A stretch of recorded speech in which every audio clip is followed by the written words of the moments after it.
والسابقون الأولون من المهاجرين والأنصار والذين اتبعوهم بإحسان رضي الله عنهم ورضوا عنه.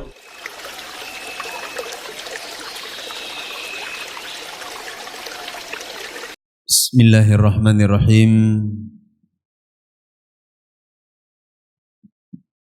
Assalamualaikum warahmatullahi wabarakatuh.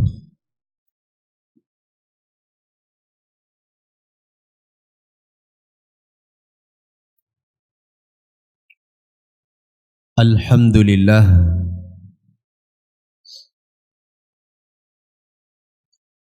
wassalatu wassalamu ala rasulillah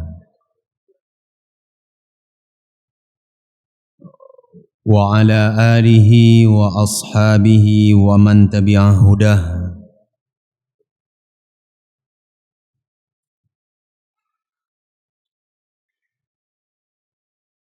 Ashhadu an la ilaha illallah wahdahu la sharika lah wa ashhadu anna Muhammadan abduhu wa rasuluh sallallahu alaihi wa ala alihi wa sahbihi wa sallama tasliman katsira. Yaqulu Rabbuna jalla wa azza fil Qur'anil Karim,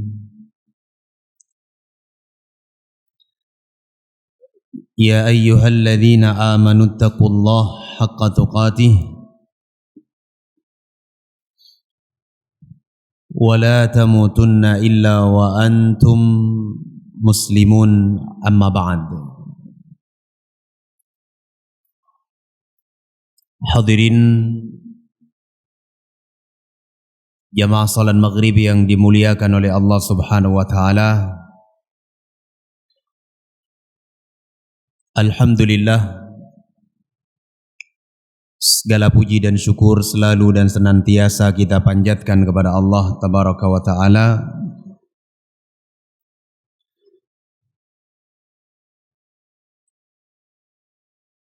atas nikmat dan karunia yang sangat besar yang telah Allah Azza wa Jalla anugerahkan kepada kita, baik itu nikmat al-Islam maupun nikmatul iman, dua nikmat besar yang Allah Subhanahu wa taala tidak memberi kecuali kepada hamba-hamba yang diridhai dan dicintai olehnya. Maka dari itu jamaah yang dimuliakan oleh Allah, tidak ada yang bisa kita kerjakan dan kita lakukan melainkan kita terus menerus dan senantiasa bersyukur kepada Allah Subhanahu wa taala atas nikmat yang sangat besar tersebut. Hadirin yang dimuliakan oleh Allah Azza wa Jalla, salawat beserta salam juga tidak lupa selalu dan senantiasa kita alamatkan untuk Nabi kita Muhammad sallallahu alaihi wa ala alihi wa sahbihi wa sallama tasliman katsira. Bersalawat kepada Rasul ini adalah salah satu bukti yang menunjukkan kecintaan seorang hamba kepada Rasulullah, yang menunjukkan tentang ittiba'nya kepada Nabi sallallahu alaihi wasallam ketika dia memperbanyak salawat dan salam kepada beliau sallallahu alaihi wa ala alihi wa sahbihi wasallam. Hadirin yang dimuliakan oleh Allah Subhanahu wa taala,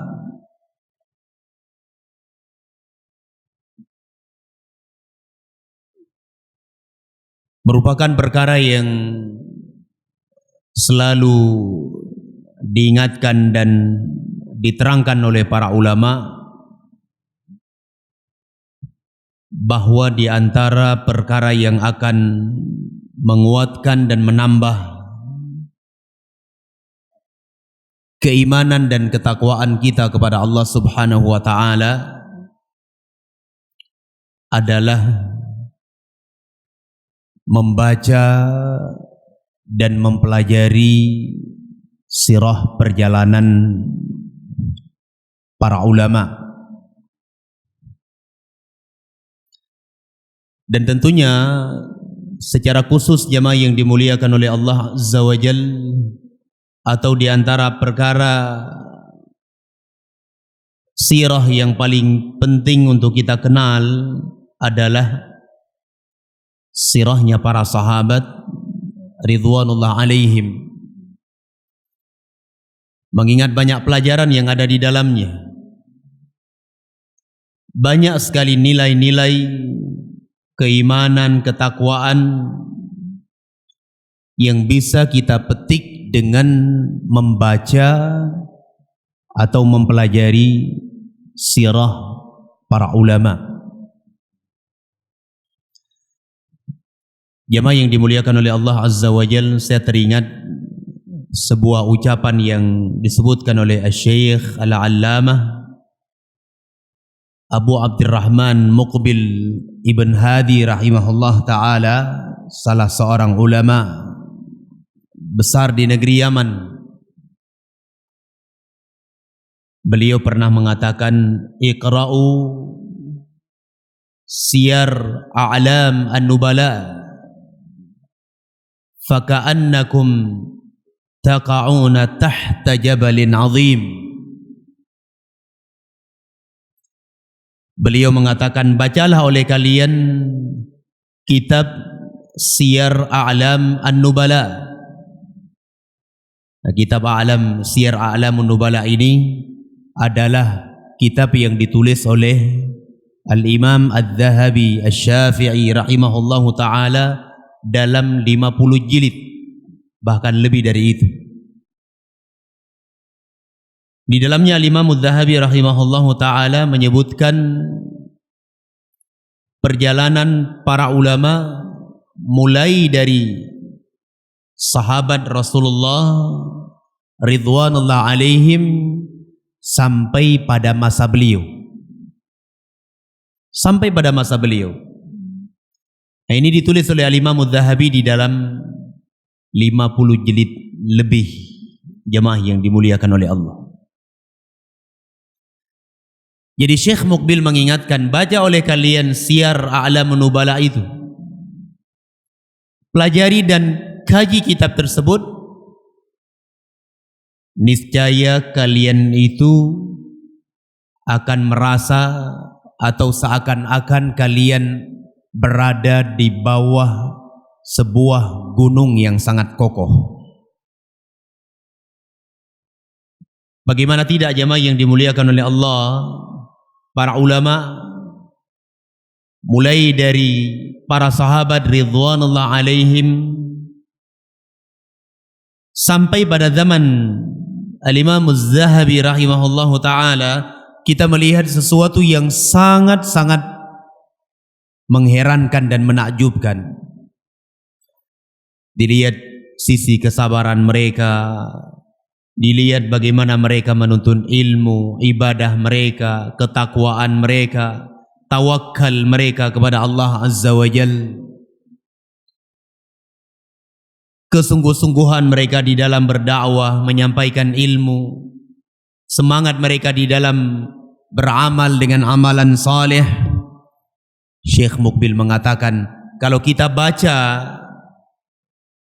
kitab tersebut jamaah yang dimuliakan oleh Allah, seakan-akan kita ini berada di bawah sebuah gunung yang sangat besar dan kokoh. Gak ada apa-apanya kita. Tidak ada apa-apanya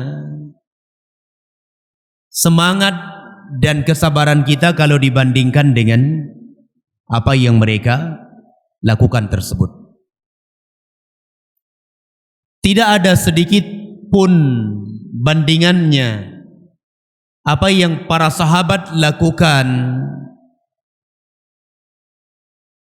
kalau dibandingkan dengan apa yang kita kerjakan dari amalan-amalan kita. Tidak ada apa-apanya sedikit pun jamaah yang dimuliakan oleh Allah. Kecil sekali kalau dibandingkan dengan kehidupan para sahabat ridwanullah alaihim. Hadirin yang dimuliakan oleh Allah Azza wa Jal,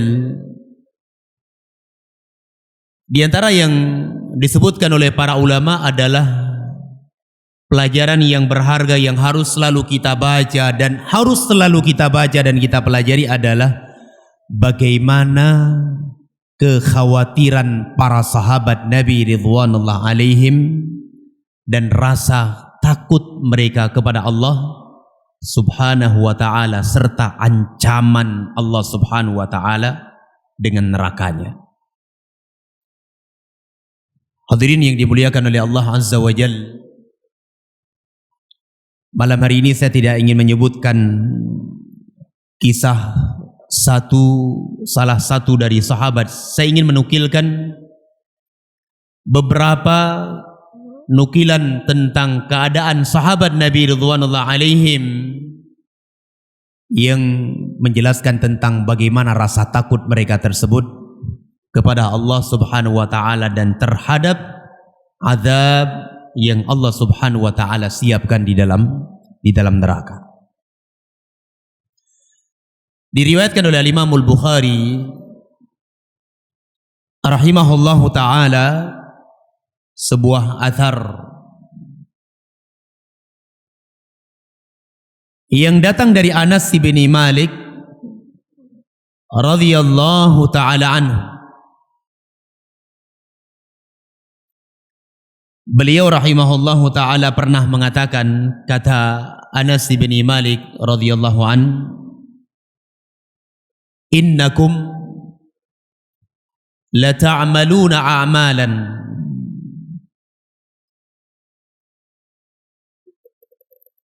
adaqqu fi a'yunikum minasy-sya'r wa kunna na'udduha ala ahdi Rasulillah sallallahu alaihi wasallam minal mubiqat. Hadirin yang dimuliakan oleh Allah Azza wa Jalla, beliau mengatakan, sesungguhnya kalian itu akan mengamalkan sebuah amalan. Maksudnya adalah amalan dosa, perbuatan maksiat. Hiya adaqqu fi a'yunikum minasy-sya'r, di mana amalan kemaksiatan yang kalian lakukan itu menurut pandangan mata kalian itu lebih ringan dibandingkan sehelai rambut, tidak ada apa-apanya. Ini Anas bin Malik radhiyallahu taala anhu, beliau sedang menceritakan tentang kita. Beliau tujukan pembicaraan ini kepada siapa saja yang menganggap remeh sebuah perbuatan maksiat kepada Allah Subhanahu wa taala. Anas bin Malik mengatakan, kalian itu akan berbuat dengan sebuah amalan, dengan sebuah perbuatan kemaksiatan kepada Allah Azza wa Jalla, di mana perbuatan maksiat tersebut menurut pandangan kalian menganggap lebih ringan dibandingkan sehelai rambut. Kecil sekali jamaah yang dimuliakan oleh Allah. Dan kalau kita mau jujur jamaah yang dimuliakan oleh Allah, hari ini keadaan kita ini persis apa yang disampaikan oleh Anas bin Malik radhiyallahu anhu. Persis sekali. Hari ini seorang muslim, dia tidak takut kepada Allah Azza wa Jalla terhadap dosa riba yang ia terjatuh di dalamnya. Tidak takut dia. Cuma dosa riba, nanti kita bertaubat kepada Allah Azza wa Jalla. Allah itu kan maha pengampun, Allah itu kan maha penyayang. Demikian anggapan yang keluar dari lisan dan benak-benak kita. Ringan sekali jamaah yang dimuliakan oleh Allah. Namun beliau mengatakan, kunna na'udduha ala ahdi Rasulillah sallallahu alaihi wasallam minal mubiqat ay al-muhlikat. Akan tetapi kami, kata Anas bin Malik, menganggap amalan yang kalian lakukan itu, yang kalian kerjakan tersebut di masa Rasulullah sallallahu alaihi wa ala alihi wa sahbihi wasallam minal mubiqat, kami menganggap amalan itu termasuk dari perkara yang akan membinasakan kami. Coba lihat seorang Anas bin Malik radhiyallahu taala anhu, beliau bisa mengucapkan ucapan yang seperti ini. Kenapa? Karena besarnya rasa khawatir beliau, besarnya rasa takut beliau kepada Allah subhanahu wa ta'ala dari azab Allah. Tidak tanggung-tanggung jemaah yang dimuliakan oleh Allah. Coba kalau kita bandingkan dengan kehidupan kita hari ini. Makanya kalau kita baca sirah para ulama itu, kita itu akan merasakan diri kita ini berada di bawah gunung yang sangat besar dan kokoh. Gak ada apa-apanya kita ini. Ya. Kalau kita melihat rasa takut kita kepada Allah akan azab Allah subhanahu wa ta'ala, kita bisa katakan itu cuma kecil sekali jemaah yang dimuliakan oleh Allah. Buktinya apa? Dosa demi dosa kita lakukan. Terkadang kita terjatuh ke dalam dosa yang sama sebanyak berkali-kali. Padahal Rasulullah sallallahu alaihi wasallam bersabda, la yuldagul mu'min min juhrin wahidin marratin. Tidaklah pantas seorang mukmin itu terjatuh ke dalam lubang yang sama sebanyak 2 kali. Tidak pantas. Tidak pantas seseorang itu terjatuh ke dalam kesalahan yang sama, dosa yang sama sebanyak 2 kali. Sangat tidak wajar. Ini yang mengatakan adalah Rasul sallallahu alaihi wa ala alihi wa sahbihi wasallam. Coba lihat bagaimana kekhawatiran dan rasa takut seorang Anas bin Malik terhadap perbuatan dosa yang akan mengakibatkan apa? Datangnya dan dahsyatnya azab kelak di yaumul qiyamah di dalam neraka jahanam. Coba kita ambil pelajaran dari ini jemaah yang dimuliakan oleh Allah subhanahu wa ta'ala.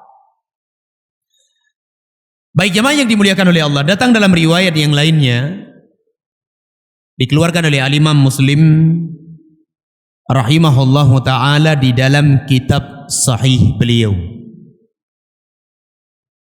Hadis ini akan menjelaskan kepada kita tentang sahabat Rasul yang mulia yang bernama Thabit ibnu Qais radhiyallahu anhu. Beliau adalah salah seorang sahabat yang mulia. Dikisahkan oleh Imam Muslim rahimahullahu ta'ala sebuah hadis dari Sa'ad ibn Mu'ad radhiyallahu ta'ala anhu. Beliau menuturkan, lamma nazalat hadhil ayah, ketika turun salah satu ayat Allah subhanahu wa ta'ala di dalam surah Adz-Dzariyat, Allah berfirman, ya ayyuhalladzina amanu la tarfa'u aswatakum fawqa sautin nabi. Allah subhanahu wa ta'ala berfirman, kata Allah subhanahu wa ta'ala, wahai orang-orang yang beriman, janganlah kalian mengangkat suara kalian di atas suara Rasulullah sallallahu alaihi wa ala alihi wa sahbihi wasallam. Wala tajharu billahu bilqawli kajahri ba'dikum ba'dha. Dan janganlah engkau mengeraskan suara kalian terhadap Rasulullah sallallahu alaihi wa ala alihi wa sahbihi wasallam kajahri ba'dikum ba'dha, seperti suara keras kalian kepada sebagian kalian yang lainnya. Jemaah yang saya muliakan oleh Allah Azza wa Jal, ketika turun ayat yang mulia ini, Thabit ibnu Qais radhiyallahu ta'ala anhu, beliau tidak pernah keluar rumah lagi, takut beliau. Mengapa demikian? Karena memang beliau adalah salah seorang sahabat yang diberikan oleh Allah Subhanahu wa ta'ala suara yang lantang, keras. Dan manusia itu berbeda-beda. Kadang ada orang manusia itu kecil badannya, namun suaranya keras. Kalau dia berbicara tidak harus pakai mic, terdengar sampai ke belakang. Ada sebagian lagi badannya besar, namun suaranya kecil. Itu adalah anugerah dari Allah Subhanahu wa ta'ala. Itu adalah ketentuan dan ketetapan dari Allah Subhanahu wa ta'ala Rabbul Alamin.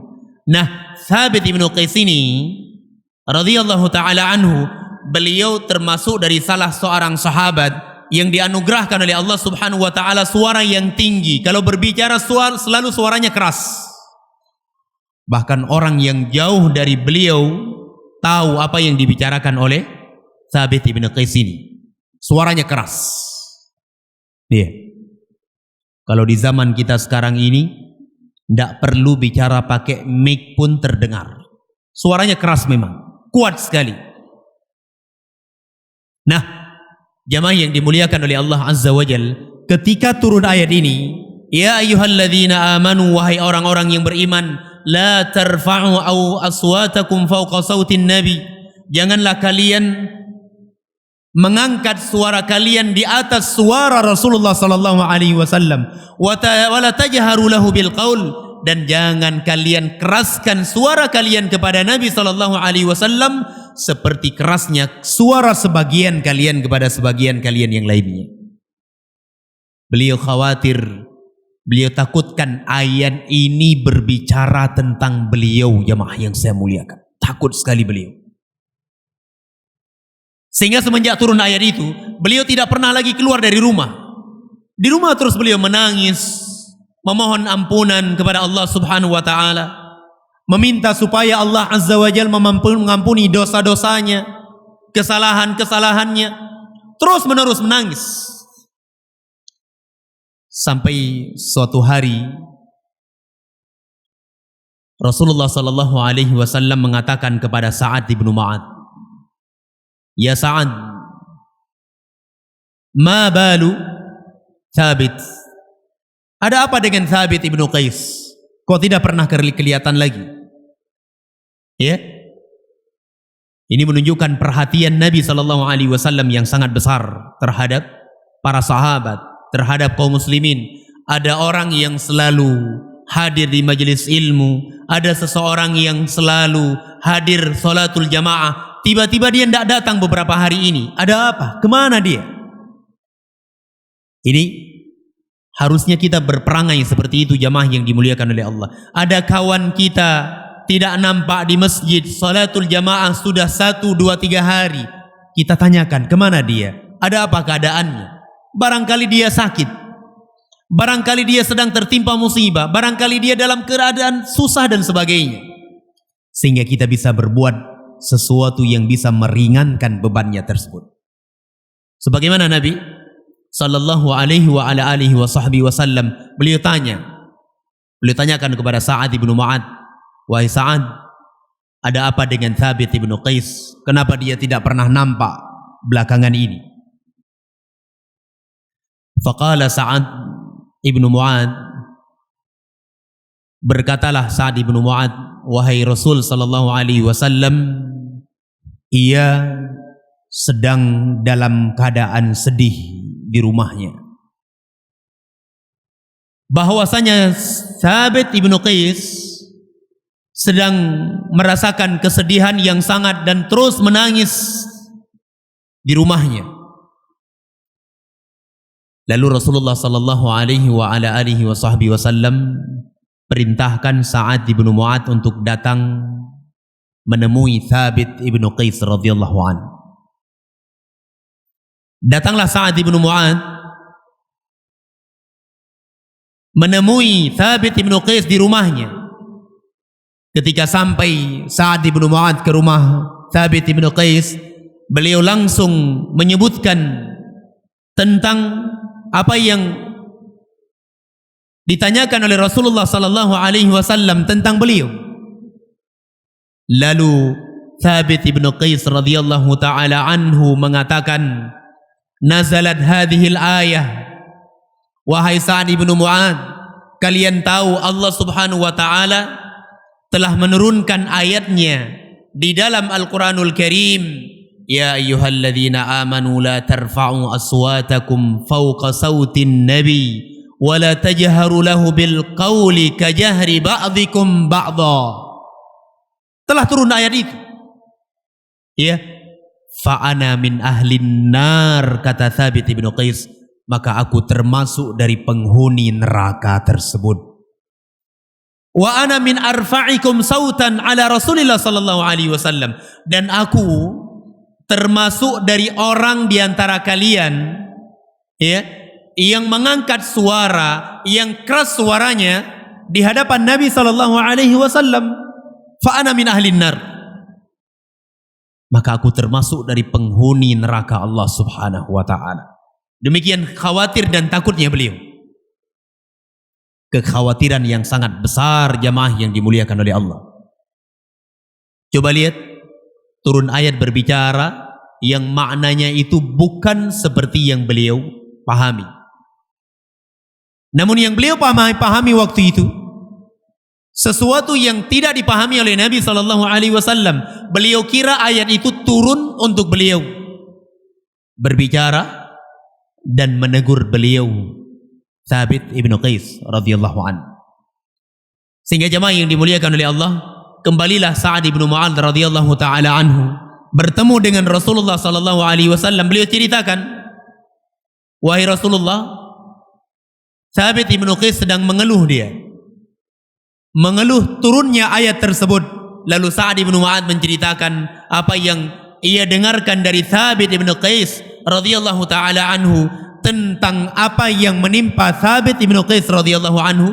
Beliau ceritakan kepada Rasul sallallahu alaihi wa ala alihi wa sahbihi wasallam. Baik. Rasulullah sallallahu alaihi wasallam lalu mengatakan, bal huwa min ahlil jannah. Luar biasa jemaah yang dimuliakan oleh Allah. Nabi SAW mengatakan ayat itu turun tidak berbicara tentang Thabit ibnu Qais. Bahkan Thabit ibnu Qais radhiyallahu ta'ala anhu, beliau termasuk dari penghuni surga Allah subhanahu wa ta'ala. Baru setelah itu Thabit ibnu Qais gembira dengan kegembiraan yang sangat besar. Jemaah yang dimuliakan oleh Allah Azza wa Jal, syahid yang ingin saya sampaikan di sini adalah kita melihat bagaimana kekhawatiran dan rasa takut para sahabat Nabi ridwanullah alaihim akan neraka dan azab Allah subhanahu wa ta'ala. Jemaah yang dimuliakan oleh Allah, berbeda dengan kehidupan kita hari ini. Kita berkali-kali terjatuh ke dalam dosa. Berkali-kali kita terjatuh ke dalam ghibah, namimah. Berkali-kali kita terjatuh ke dalam sikap menyia-nyiakan waktu salat kita, menyia-nyiakan amalan soleh kita, dan kita anggap itu adalah kecil, jemaah yang saya muliakan. Kita menganggap itu adalah sepele. Dosa bagaikan lalat yang hinggap di muka ataupun di hidung kita, kemudian kita tepis, setelah itu selesai. Demikian keadaan kita hari ini, jemaah yang saya muliakan. Berbeda dengan kehidupan para sahabat ridwanullah alaihim. Demikian takutnya mereka kepada Allah subhanahu wa ta'ala. Sampai-sampai Umar ibn al-Khattab radhiyallahu ta'ala anhu pernah mengatakan, aduhai sekiranya Aku ini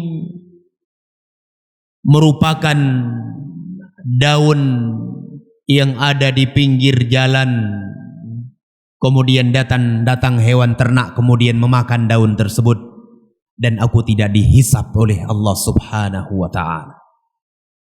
Demikian kata Umar bin Al-Khattab radhiyallahu taala anhu, takut beliau. Bahkan beliau pernah bertanya kepada Hudzaifah ibnul Yaman radhiyallahu anhu. Hudzaifah ibnul Yaman ini adalah sahibu sirri Rasulullah sallallahu alaihi wasallam, sahabat rahasia Nabi. Maksudnya adalah ada hal-hal yang beliau tidak ceritakan kepada para sahabat yang lain, namun beliau ceritakan hal ini kepada Hudzaifah ibnul Yaman radhiyallahu anhu. Makanya dikenal dengan sahibu sirri Rasulullah sallallahu alaihi wasallam. Hadis-hadis yang menyangkut tentang fitnah, baik itu fitnah rakyat terhadap penguasa, fitnah pertumpahan darah, fitnah akhir zaman yang akan terjadi, itu kebanyakannya hadisnya itu diriwayatkan oleh Hudzaifah ibnul Yaman radhiyallahu taala anhu. Suatu hari Abu Bakar Umar bin Al-Khattab radhiyallahu taala anhu pernah bertanya kepada Hudzaifah ibnul Yaman, wahai Hudzaifah, hal sammani Rasulullah sallallahu alaihi wasallam minal munafiqin? Pernahkah engkau mendengar Rasulullah sallallahu alaihi wasallam menggolongkan aku bagian dari kaum munafikin? Iya. Terus ditanyakan oleh Umar bin Al-Khattab, wahai Hudzaifah ibnul Yaman, pernahkah engkau mendengar bahwa Rasul sallallahu alaihi wasallam menggolongkan aku bagian dari kaum munafikin? Demikian takutnya Umar. Padahal beliau pernah diberitakan dengan kabar gembira surga oleh Nabi sallallahu alaihi wasallam dengan ucapan Nabi, wa Umar bin Al-Khattab fil jannah. Namun kekhawatiran yang ada di dalam hati beliau, rasa takut beliau dari azab Allah Subhanahu wa taala. Jangan-jangan Nabi sallallahu alaihi wasallam pernah menyebutkan bahwa di antara sederetan nama kaum munafikin itu adalah beliau. Takut sekali. Iya. Beliau juga yang mengatakan bahwa seluruh umatku ini yang mengucapkan kalimat la ilaha illallah, mereka akan masuk ke dalam surga kecuali satu orang saja. Kalau seandainya Nabi sallallahu alaihi wasallam mengucapkan ucapan itu, maka aku khawatirkan bahwa satu orang tersebut adalah saya. Satu orang itu adalah aku. Demikian rasa takut para sahabat ridwanullah alaihim terhadap azab neraka Allah Subhanahu wa taala. Coba hari ini jemaah yang dimuliakan oleh Allah, kita ambil pelajaran dari kehidupan para sahabat ridwanullah alaihim. Khaufuhum minal azab, rasa takut mereka dari azab Allah Subhanahu wa taala yang begitu besar dan mendalam. Kalau kita menanamkan dan meletakkan ini jemaah yang saya muliakan, tentunya kehidupan kita akan berada di dalam kebaikan dan senantiasa akan teratur dengan baik. Hadirin yang dimuliakan oleh Allah Azza wa Jalla, disebutkan dalam riwayat yang lain, diterangkan oleh Abdullah ibnu Ka'ab ibnu Malik radhiyallahu taala anhu, bahwasanya Ka'ab bin Malik menuturkan di dalam hadis yang sangat panjang menceritakan tentang kisah Ka'ab bin Malik dan dua saudaranya, dua sahabat yang lainnya, Murarah ibn Rabi', yang mereka tidak ikut perang Tabuk bersama Rasulullah sallallahu alaihi wa ala alihi wa sahbihi wasallam. Padahal waktu itu mereka tidak punya alasan untuk tidak ikut perang, tidak punya alasan. Dilihat dari kemampuan, hari itu mereka punya kemampuan. Dilihat dari persenjataan dan fasilitas untuk berangkat perang, Ka'ab bin Malik hari itu beliau memiliki 2 tunggangan sekaligus. Biasanya di dalam peperangan beliau cuma ada 1 tunggangan, unta ataupun kuda. Hari itu beliau punya 2. Dan peralatan yang sangat lengkap waktu itu. Tidak ada alasan untuk tidak ikut perang. Namun Ka'ab bin Malik radhiyallahu taala anhu dan 2 sahabat yang lainnya, ya, termasuk di dalamnya adalah Murarah ibn Rabi' radhiyallahu taala anhu, mereka tidak ikut perang bersama Rasulullah sallallahu alaihi wasallam di dalam perang Tabuk. Sehingga ketika Nabi sallallahu alaihi wasallam dan para sahabat pulang dari perang Tabuk, kaum munafikin datang kepada Nabi sallallahu alaihi wasallam, datang kepada beliau membawa sejuta alasan. Wahai Rasulullah, begini keadaan kami. Wahai Rasul, saya tidak bisa ikut karena ini dan ini. Kata Nabi sallallahu alaihi wasallam, pergilah kalian dariku, semoga Allah ampuni dosa-dosa kalian. Ya. Namun kata Ka'ab bin Malik radhiyallahu taala anhu, ya, tidak dengan beliau Ka'ab bin Malik. Demikian pula 2 saudaranya yang lainnya, jamaah yang dimuliakan oleh Allah Azza wa Jalla. Mereka datang kepada Nabi sallallahu alaihi wasallam ketika ditanya kenapa tidak ikut perang, mereka menjawab dengan jawaban yang jujur. Kejujuran. Tidak berani berdusta. Sampai-sampai Ka'ab bin Malik mengatakan, wahai Rasulullah, kalau seandainya aku duduk, ya, dengan salah seorang dari pengekor dunia, dari ahli dunia, orang yang cinta terhadap dunia, niscaya aku akan bisa keluar dari kemarahan orang tersebut dengan cara dan gaya saya berbicara. Karena memang aku memiliki kepandaian di dalam berbicara. Lalu Ka'ab bin Malik mengatakan, wallahi ya Rasulullah, demi Allah wahai Rasulullah, aku tidak punya alasan. Beliau jawab dengan jujur. Demikian pula Murarah ibn Rabi' radhiyallahu taala anhu menjawab dengan jawaban yang jujur di hadapan Nabi sallallahu alaihi wasallam, sampai Rasulullah mengatakan, amma hadza faqad sadaq. Adapun orang-orang ini telah berkata jujur, menjawab dengan jujur. Demikian takutnya mereka kepada Allah Azza wa Jalla, tidak berani berdusta. Padahal kalau beliau ingin mengolah kata-kata, mencari alasan, bisa saja seperti kaum munafikin.